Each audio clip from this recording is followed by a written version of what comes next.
क्या आप भी प्राइवेट जॉब कर रहे हैं तो ये वीडियो सिर्फ आपके लिए, क्योंकि आप जो काम कर रहे हैं उसमें अब आपको ज्यादा प्रॉब्लम होने वाली है नहीं। क्यों ऐसी बात कर रहा हूं मैं? क्योंकि बिहार में इलेक्शन का रिजल्ट आने के बाद सरकार बनने तक यहां पर स्टेट से मामला कहां तक पहुंच गया, सेंटर तक पहुंच गया। मैं बात कर रहा हूं यहां पर बीजेपी और कैबिनेट मिनिस्ट्री की। उन्होंने 4 बड़े डिसीजन लिए हैं लेबर कार्ड को लेकर के यहां पर, या क्या आप बात करेंगे यहां पर, या लेबर कोड कि भारत के अंदर जो श्रम कानून थे भैया, पहले कितने आप बात करोगे, टोटल 29। अब इस 29 को चेंज करके कितना कर दिया गया, टोटल 4। अब ये 4 कानून कौन कौन से हैं? ये सिर्फ सरकारी की बात नहीं कर रहा हूं, स्पेशली प्राइवेट सेक्टर्स में काम करने वाले जो भाई बंधु हैं उनकी बात कर रहा हूं। तो उनको ये वीडियो देखना बहुत ज्यादा जरूरी है, क्योंकि उनके होने वाले हैं बल्ले बल्ले। क्यों साथियों? सबसे पहली बात तो यहां पर वेतन संहिता को लेकर के, ये सैलरी कोड को लेकर के बात करते हैं कि अब यहां पर जो सैलरी है वो आपकी फिक्स होगी। फिक्स का मतलब क्या है कि जैसे आप फ्रेशर हो या एक्सपीरियंस हो किसी कंपनी में लगते, तो वहां पर जो मिनिमम सैलरी है वो आपको क्या किया जाएगा, वहां पर फिक्स की जाएगी। ऐसा नहीं है कि 4 जने को कुछ और दे रहे, आपको सैलरी कुछ और दे रहे। दूसरे हम बात करेंगे यहां पर इंडस्ट्रियल सेक्टर में काम करने वाले जो हमारे भाई बंधु है। और तीसरी बात क्या है कि सुरक्षा को लेकर के, स्वास्थ्य को लेकर के, और शर्त संहिता। मतलब क्या है कि अगर आप कहीं पर काम करते हैं तो उसकी सिक्योरिटी की जिम्मेदारी किसकी है, कि जिस कंपनी में आप क्या कर रहे हैं, वर्क कर रहे हैं, काम कर रहे हैं, तो पूरी की पूरी सुरक्षा और शांति की जिम्मेदारी किनकी होगी, यहां पर कंपनी की होगी। लास्ट में हम बात करेंगे यहां पर लॉ एंड, मतलब यहां पर जो 29 लेबर क्या है, लॉ एंड की बात करते हैं, मतलब 29 श्रम कानून थे, अब उसको घटा करके अब कितना कर दिया गया, सिर्फ और सिर्फ 4 में ये कौन कौन से एक्स्ट्रा पॉइंट्स हैं, यही आप लोगों के लिए इंपॉर्टेंट है साथियों। तो सबसे पहली बात हम बात करते हैं न्यूनतम सैलरी गारंटी। मतलब अब मान लीजिए आप या मैं किसी कंपनी में काम करने गए, वहां पर मेरी क्वालिफिकेशन के हिसाब से चाहे मैं क्या हो सकता हूं, फ्रेशर भी हो सकता हूं, एक्सपीरियंस भी हो सकता हूं, तो मेरे लिए वहां पर सैलरी क्या की जाएगी, जैसे सपोज करिए यहां पर 15 प्लस की बात करते हैं, तो यहां पर ऐसे 15 प्लस नहीं बोलेंगे, 15 होगा तो 15, 14 होगा तो 14 ही। यहां पर स्टार्टिंग में ही आपको ये सारी चीजें देखने को मिलेंगी।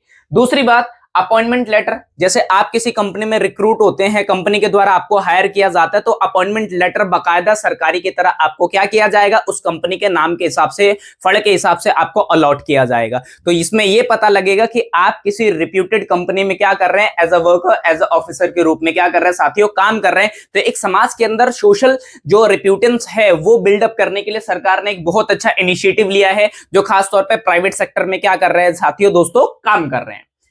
ये सबसे अच्छी बात है कि आप लोग मान लीजिए आप लोगों का महीना लगता है 5 तारीख को, तो मालिक आपको क्या कर रहा है, 15 तारीख को पैसा दे रहा। कॉमन सी बात है। अब उनको ऐसा नहीं करना होगा, नहीं मतलब नहीं करना होगा। 5 तारीख को अगर आप महीना लगता है तो यहां पर आप 5 तारीख को छोड़ करके अब यहां पर आपको 7 तारीख को, हर महीने के 7 तारीख को आपके अकाउंट में आपके सैलरी क्या हो जाएगा, डीबीटी के माध्यम से, डायरेक्ट बेनिफिट ट्रांसफर के माध्यम से क्या किया जाएगा, उस कंपनी के थ्रू जोड़ दिया जाएगा या भेज दिया जाएगा। अगर ऐसा नहीं होता है, बोलोगे सर ये तो खाली किताबों में ही ऐसा है, तो प्रैक्टिकल में तो आप उनके खिलाफ क्या कर सकते हो, फाइल कंप्लेन कर सकते हो, या आप कंप्लेन फाइल करोगे जिसके माध्यम से जो आपका प्रिंट आएगा उसको आप क्या करोगे, उसको आप आगे लेवल तक भी बढ़ा सकते हो। तो इतना नहीं बढ़ाना है, क्योंकि हर कंपनी वाले को ये नोटिस चला गया होगा, उन्होंने भी कानून पढ़ लिए होंगे। तो हर किसी को कंपनी चलाना, हर किसी को आगे बढ़ने के लिए अपने सबसे पहले एम्प्लॉय को खुश करना होता है। प्राइवेट सेक्टर में किस तरीके से कर रहे हैं ये आप लोग कमेंट सेक्शन में क्या कर सकते हैं, कमेंट कर सकते हैं। तो ये 7 तारीख वाला तो बहुत बढ़िया न्यूज है कि मतलब जिन लोगों का 10 दिन बाद देते थे, 11 दिन एक्स्ट्रा काम कराने के बाद भी पैसा उनका लेट आता था, अब उनको ऐसा नहीं होगा। जो वो मेहनत करेंगे वही मेहनत, और एक्स्ट्रा ओवर टाइम करेंगे उसके ऊपर भी कानून आया, मैं बताता हूं अभी। 40 प्लस, अगर आप 40 या 40 प्लस है आपकी एज और आप किसी कंपनी में, किसी फैक्ट्री में काम कर रहे हैं, तो आपके स्वास्थ्य का जो फ्री चेकअप होगा 1 साल में, वो कौन उठाएगी, कंपनी उठाएगी, फैक्ट्री उठाएगी, कारखाने उठाएंगे, भैया जो मालिक होगा उसका, इसकी बात कर रहे हैं। तो यहां पर आपको ध्यान रखना, 40 ईयर्स ऑफ एज कर्मचारियों को फ्री चेकअप किया जाएगा, मतलब उसकी पूरी बॉडी चेकअप किया जाएगा। अगर कोई भी दिक्कत आती है, कोई भी डिजीजेस, कोई भी प्रॉब्लम, कोई भी समस्या आती है, तो कंपनी उसको क्या करेगी, सॉल्व आउट करने का काम करेगी। इसमें एम्प्लॉय का 1 रुपए भी नहीं लगने का है। क्यों? क्योंकि यहां पर सरकार ने ये पूरा मेमोरेंडम अपने नोटिस में, कानून में क्या कर दिया है, लागू कर दिया। 1 साल के बाद ही फिक्स टर्म कर्मचारियों को ग्रेजुएटी। अब ये ग्रेजुएटी क्या होता है, एक तरीके से वो रकम जो सैलरी के रूप में आपको क्या करती है, मिलती है। तो यहां पर पहले ये कितने साल के लिए था, 5 साल के लिए। मतलब आप कहीं पर 5 साल काम करेंगे तो आपको क्या किया जाएगा, फिक्स किया जाएगा। जैसे मान लीजिए मैं किसी कंपनी में लगा तो मैं टेम्पररी हूं, कोई मुझसे बेहतर काम करके देगा तो मुझे क्या कर दिया जाएगा, वहां से रिप्लेस कर दिया जाए। जैसे स्कूल्स में क्या होता है, गेस्ट टीचर, तो गेस्ट टीचर जब तक पढ़ाते हैं, जब तक उस स्कूल में परमानेंट टीचर नहीं आए उनको निकालते नहीं है, ऐसे जगह पर भेज देते हैं जहां पर वाकई में गेस्ट टीचर की क्या है, रिक्वायरमेंट है। तो ये वाली कहानी तो पहले 5 साल थी, अब कितना हो गया है, 1 साल के बारे में बात करते हैं, जो आप लोगों के लिए मतलब 1 साल बढ़िया काम करेंगे आप तो उस कंपनी में क्या हो सकते हैं, आप परमानेंट हो सकते हैं, स्थायी हो सकते हैं साथी। तो अच्छी बात है।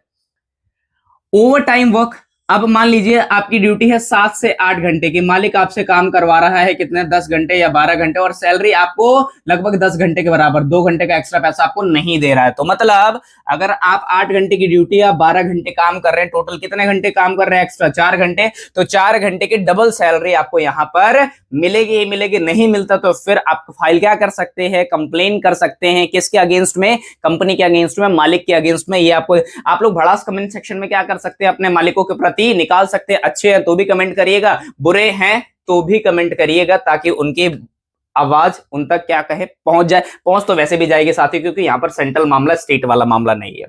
इक्वल सैलरी, अब ऐसा नहीं है कि आप कोई रोहित है और एक क्या है, अर्चना मान लेते हैं, तो इसकी सैलरी मिल रही है 20,000, सेम काम कर रहा है, इसको मिल रहा है कितना, 17,000। तो अभी ऐसा नहीं होगा, इस अर्चना को भी कितना मिलेगा, 20,000 रुपए, क्योंकि यहां पर जेंडर बायसनेस को प्रमोट सरकार नहीं कर रही है, यहां पर जेंडर इक्वालिटी की बात कर रही है। मेल और फीमेल मतलब क्या है कि यहां पर चाहे लड़का हो चाहे लड़की हो, समान काम कर रहे हैं तो समान यहां पर क्या किया जा रहा है, उनको सैलरी। जैसे आप लोगों ने सुना भी होगा, जो एग्जाम की तैयारी कर रहे होंगे साथियों, यूसीसी बिल जो उत्तराखंड में लागू किया जा चुका है ऑलरेडी, यूनियन सिविल कोड की समान नागरिक संहिता के, अगर आप समान काम करते, चाहे पुरुष हो महिला हो, उनको समान क्या दिया जाएगा, वेतन दिया जाएगा। जोखिम काम करने वाले जो हैजार्डस प्लेस होते हैं, वो 100% जो हेल्थ की सिक्योरिटी है, गारंटी है, वो कौन लेगी, जो जिस कंपनी के थ्रू वो पर्सन क्या कर रहा है, वो एम्प्लॉय, वो वर्कर, वो काम कर रहा है, तो वहां पर हेल्थ की जो पूरी की पूरी गारंटी है वो कौन उठाएगी, वहां पर आप बात करोगे कंपनी उठाएगी। तो ये 8 पॉइंट थे साथियों। आप लोगों को फिर भी डाउट लगता, मुझे लगता नहीं है कि आप लोगों को डाउट आने चाहिए, क्योंकि जो मेजर पॉइंट्स थे आप लोगों के यही है। सैलरी के रिगार्डिंग बात करते हैं, कोई किसी कंपनी में फिक्स कैसे हो सकता है, कब हो सकता है, यहाँ पर ओवर टाइम आपसे काम करवा ले, पैसे नहीं मिले तो आप क्या कर सकते हैं। उसके बाद यहाँ पर हेल्थ इश्यू को लेकर के काफी ज्यादा यहाँ पर प्रॉब्लम काफी ज्यादा देखने को मिलती है। तो ये वीडियो देखने के बाद आप लोग अपने मालिक के प्रति क्या हो सकते हैं, अलर्ट हो सकते हैं। हालांकि वो खुद ही अलर्ट हो जाएंगे, आप लोगों को पता है ये कानून लागू होने के बाद, ये लागू कब हो चुका है साथियों, 21 नवंबर। आज कितनी तारीख है, 24, 3 दिन पहले ये चीजें लागू हो चुकी हैं। तो आप लोग 7 तारीख का अब अगले महीने का वेट कीजिए कि वो आपका अकाउंट में पैसा आता है कि नहीं आता है। जब तक आप कमेंट सेक्शन में अपने छोटे भाई के कमेंट करना ना